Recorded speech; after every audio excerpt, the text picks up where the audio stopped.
What if I told you the toughest battle you'll ever fight isn't with the world, it's with yourself?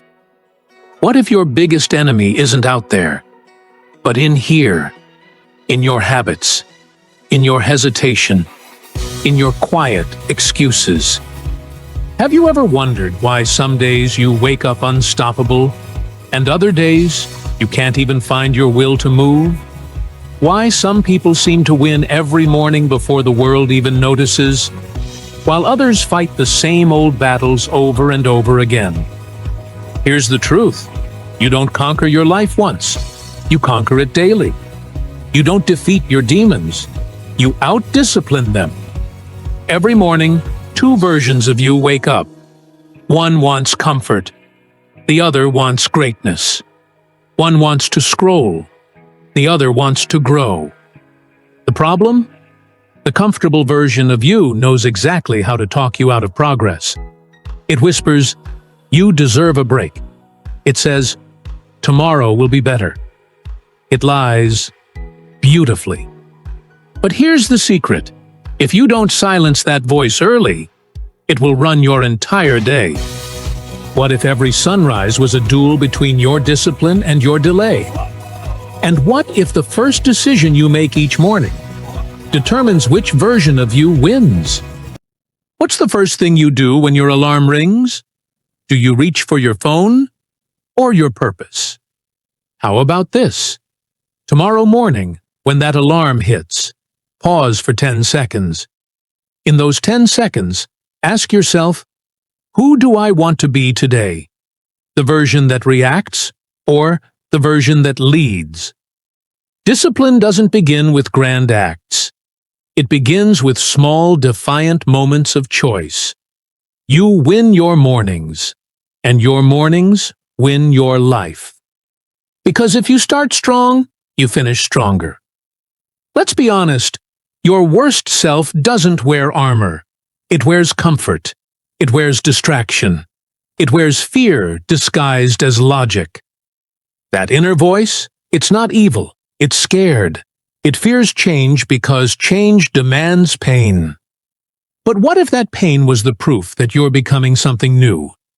What if the discomfort you feel isn't a sign to stop, but a signal that you're finally growing? You know what neuroscience says? Every act of discipline rewires your identity. Every small victory builds belief. Confidence doesn't come from motivational quotes. It comes from evidence. You show yourself proof that you can act despite fear. And your brain rewrites the story. I am someone who follows through. So, what if you treated every simple act, brushing your teeth, showing up on time, finishing a task, as a vote for your future self? Each vote adds up. Each choice builds your empire. Ask yourself, why do we worship motivation but avoid discipline? Because motivation feels good. Discipline feels boring. But what if boring is sacred? What if consistency, not intensity, is the real flex? You don't need to climb mountains every day. You just need to take the next step, without negotiation. Discipline is not about control, it's about freedom. Freedom from regret. Freedom from guilt. Freedom from chaos. Discipline is self-respect in motion. You will fail. You will oversleep. You will miss days. The key is what happens next. Do you spiral or reset? Winners don't win because they never fall. They win because they rise faster. How about instead of asking, "Why did I fail again?" you ask, "What can I learn faster this time?" Every reset is a restart button, not a shame button. You don't need massive progress. You need momentum. Just 1% better daily compounds into miracles.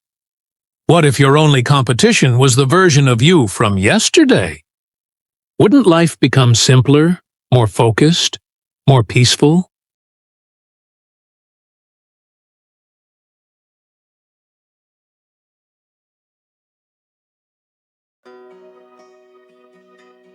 Your worst self will always exist.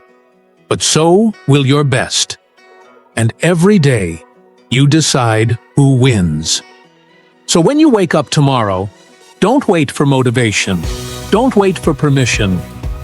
Look that weaker version of you in the eye and say, "You had your turn. Today I lead." Because winning your day starts with winning your mind. And that's how you win against your worst self. Every single day.